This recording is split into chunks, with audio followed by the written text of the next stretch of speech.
जय हिंद साथियों, मैं सुभाष चंद्र आपके अपने YouTube channel Subhash study classes में स्वागत करता हूं।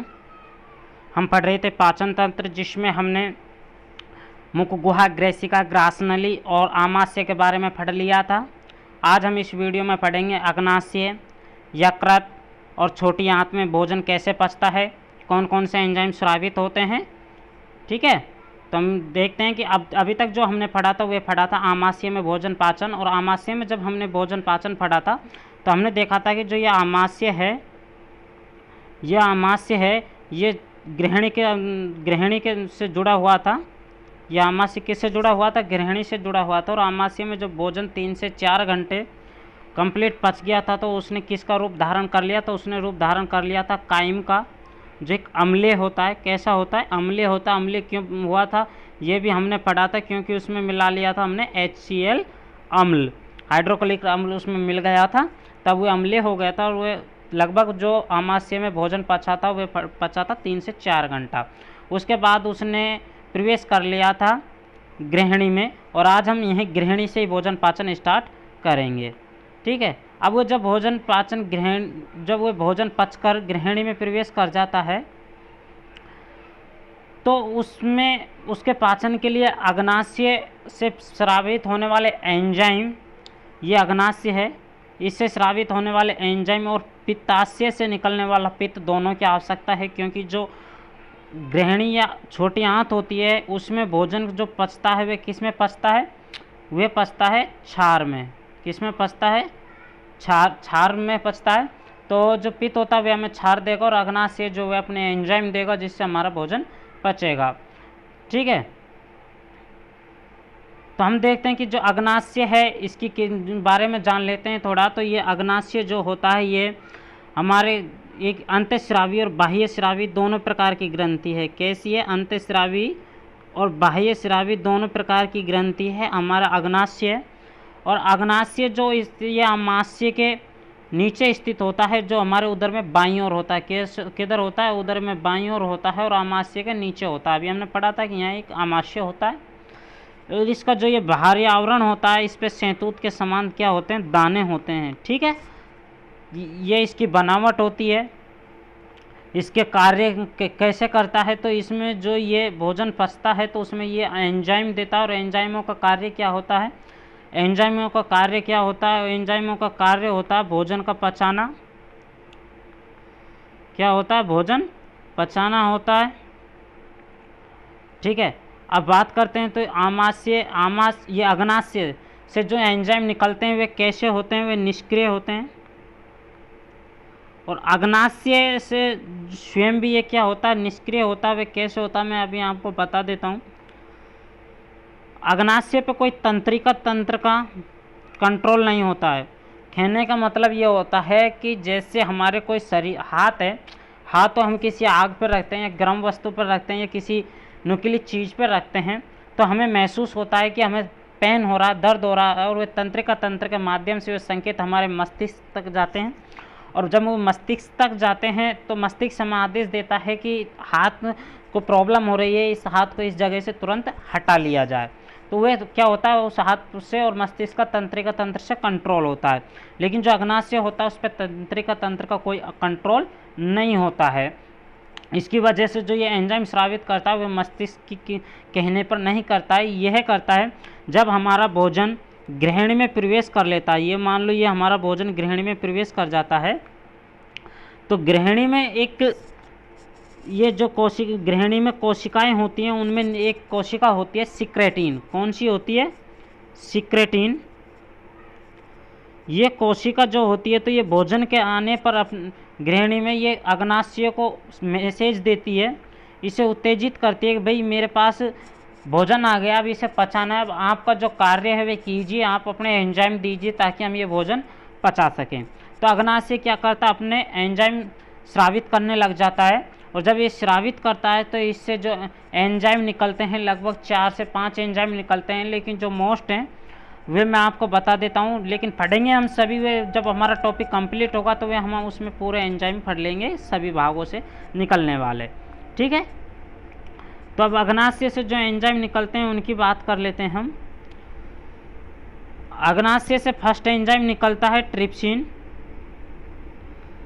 कौन सा निकलता है? ट्रिप्सिन, लिख लीजिएगा। दूसरा निकलता है हमारा लाइपेज। क्या निकलता है? लाइपेज। और कुछ मात्रा में इसमें रेनिन भी निकलता है। क्या निकलता है? रेनिन। हमने आपको ये जो ट्रिप्सिन का कार्य क्या होता है, ये जो हमारा प्रोटीन होता है, ये प्रोटीन होता है, इसको अमीनो अम्ल में तोड़ देता है। किस में परिवर्तित कर देता है? अमीनो अम्ल में, ट्रिप्सिन प्रोटीन को। और ये अमीनो जो अम्ल होता है, वे प्रोटीन का पाचन में लास्ट रूपांतरण होता है। इससे ज़्यादा जो प्रोटीन है वह पचता नहीं है, लास्ट अमीनो अम्ल ही बदलता है। ठीक है। अब लाइपेज की बात करें तो लाइपेज जो होता है वह वसा का पाचन करता है। किसका पाचन करता है? वसा का पाचन करता है। आपसे क्वेश्चन पूछ लेगा एग्जाम में कि लाइपेज एंजाइम कहाँ स्रावित होता है, तो हमारा आंसर होगा अग्नाशय में। और दूसरा आपसे पूछ लेगा कि ये इसका कार्य क्या है, तो हम लिखेंगे वसा का पाचन। सेम ऐसे ही ट्रिप्सिन से पूछ लेगा। रेनिन का हमने आपको आमाशय में बताया था कि ये दूध या केसिन को दही में परिवर्तित करता है या उसका पाचन करता है। अब मैं आपको एक और चीज़ बताऊं, जो इससे स्रावित एंजाइम होते हैं ये भी कैसे होते हैं? ये भी क्या होते हैं? निष्क्रिय होते हैं। एंजाइम क्या होते हैं? ये सभी निष्क्रिय होते हैं।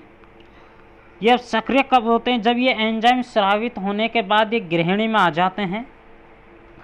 तो इसमें जो गृहिणी होती है, गृहिणी के बाद ये यहाँ लास्ट छोटी आंत में प्रवेश करते हैं। जो छोटी आंत का प्रथम भाग है उसमें एक एंजाइम स्रावित होता है, उसका नाम होता है एंटेरोकाइनेज। क्या होता है? एंटेरोकाइनेज। ये कहाँ पाया जाता है? छोटी आंत में। ये पाया जाता है छोटी आंत में। और ये जब एंजाइम और हमारे अग्नाशय के एंजाइम जब दोनों मिलते हैं तब ये क्या होता है? सक्रिय हो जाते हैं। अग्नाशय के एंजाइम तब क्या हो जाता है? सक्रिय हो जाते हैं। आपसे ऑप्शन पूछ लेगा कि जो अग्नाशय के एंजाइम में कैसे होते हैं प्रकृति में, तो हम लिखेंगे निष्क्रिय। और ये सक्रिय कब हो जाते हैं? जब ये छोटी आंत में प्रवेश करते हैं गृहिणी के माध्यम से। तो ये अपने आप में जब छोटी आंत का एक एंजाइम होता है एंटेरोकाइनेज, उससे मिलकर ये सक्रिय हो जाते हैं। ठीक है। ये होता हमारा पैनक्रियाज अग्नाशय, इसको हम अग्नाशय भी बोलते हैं। ठीक है। बाकी हम इसके बारे में डिटेल इंसुलिन की से भी बातें निकलती हैं, इससे काफ़ी सारी बातें निकलती हैं। हम एक ग्रंथियों का अलग से पार्ट पढ़ेंगे, उस पार्ट में हम ये सभी चीज़ें पढ़ेंगे। फिलहाल हम सिर्फ पाचन से संबंधित जानकारी देख रहे हैं। ठीक है। अब दूसरी बात करते हैं। हमने अग्नाशय पढ़ लिया। अब आता है लीवर, जिसको हम क्या कहते हैं? यकृत भी बोलते हैं। यकृत का कार्य क्या होता है? यह एक तो देख लेते हैं। यह शरीर की सबसे बड़ी ग्रंथि होती है। यकृत क्या होता है? सबसे बड़ी ग्रंथि होती है। ये क्या करता है? ये पित्त का निर्माण करता है। क्या करता है? पित्त का निर्माण करता है। और वो पित्त जब बन जाता है तो वह किस में संग्रहित होता है? वह होता है पित्ताशय में। किस में होता है? पित्ताशय में। और ये पित्ताशय में जब संग्रहित होता है तो इसका पित्त का कार्य क्या होता है? ये जाता है भोजन में। भोजन में ये किसके माध्यम से जाता है? पित्तवाहिनी के माध्यम से। किसके माध्यम से जाता है? पित्तवाहिनी के माध्यम से।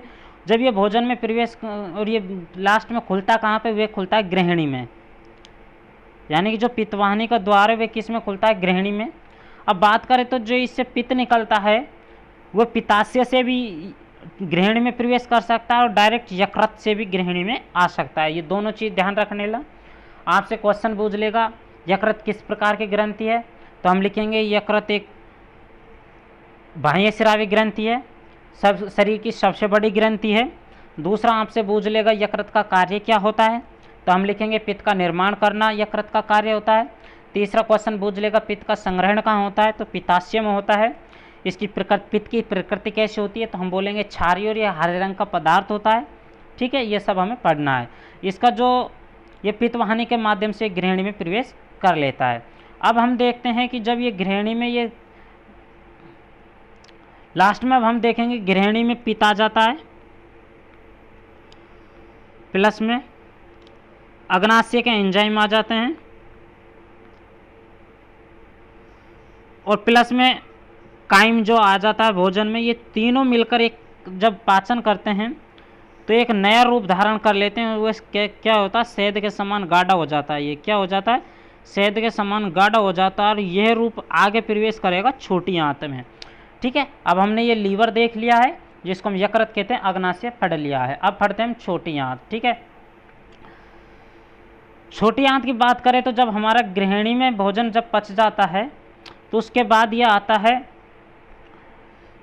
अग्र क्षुद्रांत में। गृहिणी अग्र क्षुद्रांत क्या है, ये अग्र जो क्षुद्रांत होता है वह छोटी आंत का प्रथम भाग होता है जिसको अग्र क्षुद्रांत कहते हैं। और अधिकांश जो भोजन पाचन होता है वह इसी में होता है। लेकिन अब हम पाचन के बारे में बाद में पढ़ेंगे, पहले हम इसके बारे में जान लेते हैं कि छोटी आंत में क्या होता है, इसका मुख्य कार्य क्या होता है। ठीक है, तो छोटी आंत की यदि लंबाई की बात करें तो लंबाई लगभग इसकी 7 मीटर होती है। कितनी होती है, छोटी आंत की लंबाई लगभग 7 मीटर होती है। और ये आहार नाल के सबसे बड़ा भाग है, लंबाई के माध्यम से क्या है, आहार नाल के सबसे बड़ा भाग है, सबसे बड़ा भाग है। और इसका मुख्य कार्य क्या है, भोजन का अवशोषण। प्रश्न में सबसे ज़्यादा बार बार पूछा जाता है कि छोटी आंत का मुख्य कार्य क्या है, तो उसका कार्य है भोजन का अवशोषण। ठीक है, अब हम पढ़ते हैं कि इसमें पाचन कैसे होता है। ठीक है,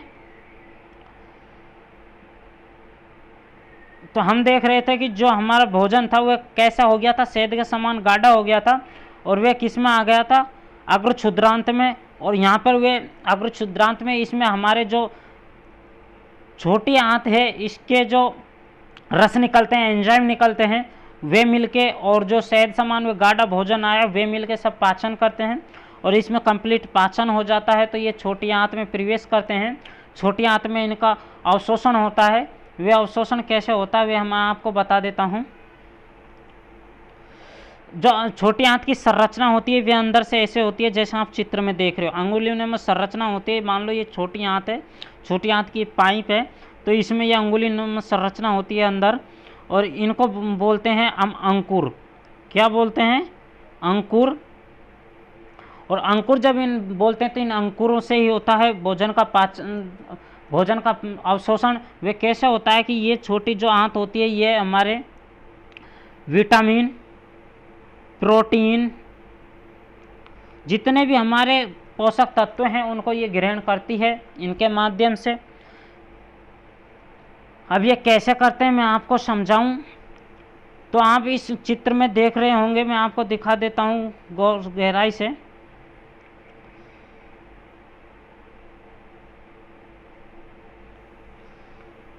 ये देख लीजिए, हमने आपको चित्र जूम कर दिया है। जब हमारा भोजन कंप्लीट पच जाता है तो ये इसमें भर जाता है, ये खाली जगहों में भर जाता है हमारा भोजन। और जब ये भोजन भर जाता है तो ये जो आप देख रहे हो ये अंकुर नाम की जो लाइन दिख रही है ये क्या करती है, भोजन का अवशोषण, पोषक तत्वों का अवशोषण कर लेती है। और इसमें जो अंदर देखते हैं ये आप देख पा रहे हो धमनी रेड कलर में, और ब्लू कलर में होती हैं सिराएं। ये जो होती हैं इनसे होता है हमारे पोषक तत्वों का अवशोषण। इनमें नीचे होती है केशिकाएं जो इनसे जुड़ी हुई होती हैं, और ये केशिकाएं जुड़ी होती हैं अंकुर से।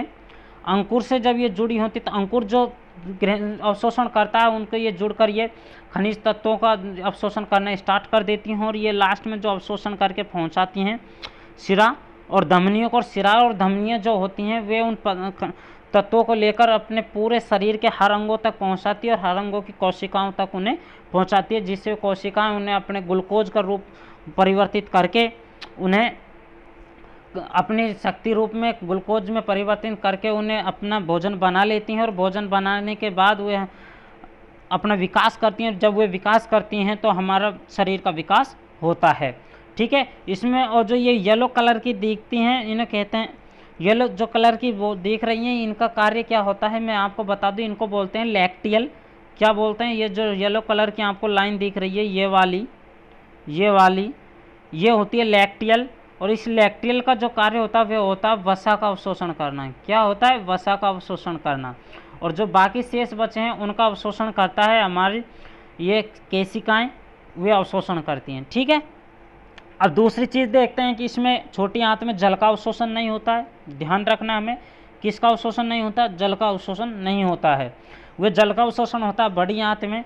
नेक्स्ट पार्ट में हम बड़ी आंत पढ़ेंगे और गूदा पढ़ेंगे। ठीक है, उसके बाद हमारा पाचन तंत्र कंप्लीट हो जाएगा। उसके बाद हम पाचन तंत्र से रिलेटेड जितने भी क्वेश्चन इंपॉर्टेंट बनते हैं वे टोटल क्वेश्चन करेंगे, वे भी टॉपिक वाइज, जो बहुत ही महत्वपूर्ण होंगे। आज का वीडियो यहीं समाप्त होता है। दोस्तों, यदि वीडियो पसंद आया हो तो वीडियो को लाइक कीजिए, शेयर कीजिए और चैनल को सब्सक्राइब कीजिए, ताकि आने वाले वीडियो आपको आसानी से मिल सकें। Thank you.